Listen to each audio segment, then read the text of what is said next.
Hello friend. তো pressure যদি হঠাৎ করে বেড়ে যায় তাহলে কি কি লক্ষণ থাকে আজকে সে বিষয়ে আলোচনা করব। এই গুরুত্বপূর্ণ লক্ষণগুলি থাকলে বুঝবেন যে আপনার প্রেশার বেড়েছে, প্রেশার হাই হয়েছে বা হাই ব্লাড প্রেশারের সমস্যা রয়েছে। তাই সেই সমস্ত তাই তাই সেই সমস্ত লক্ষণগুলি অবশ্যই জানা দরকার। চ্যানেলে যদি নতুন, চ্যানেলে সাবস্ক্রাইব করবেন। চলুন শুরু করা যাক। তো প্রেশার হাই হয়ে গেলে বা হাই ব্লাড প্রেশার হলে যে সমস্যা হয় তার মধ্যে 1 নম্বর হচ্ছে প্যালপিটেশন, অর্থাৎ বুক ধড়ফড় করে। 2 নম্বর হচ্ছে অতিরিক্ত ঘাম হবে। 3 নম্বর হচ্ছে অল্পতে হাঁপিয়ে যাওয়ার মতো সমস্যা হবে।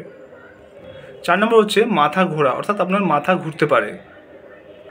5 নম্বর হচ্ছে আপনার বুকে এবং ঘাড়ে ব্যথা হতে পারে। 6 নম্বর হচ্ছে পা ফোলা, অর্থাৎ আপনার পায়ে ফোলাভাব থাকতে পারে।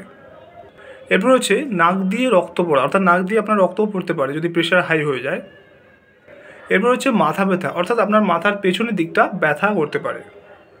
দেখবেন এই মাথা ব্যথা সকালে ঘুম থেকে ওঠার পর মাথা ব্যথা হয়, আবার 2-4 ঘন্টা পর আবার সেটা ঠিক হয়ে যায়।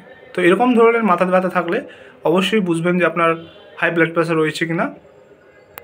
তো আজকে জানলেন যে প্রেশার বেড়ে গেলে বা আবার হাই ব্লাড প্রেশার হলে কি কি লক্ষণ থাকে। এই সমস্ত লক্ষণ থাকলে অবশ্যই প্রেশার মাপবেন এবং প্রাথমিক চিকিৎসা বা ডক্টরের যে কোনো পরামর্শ নেবেন।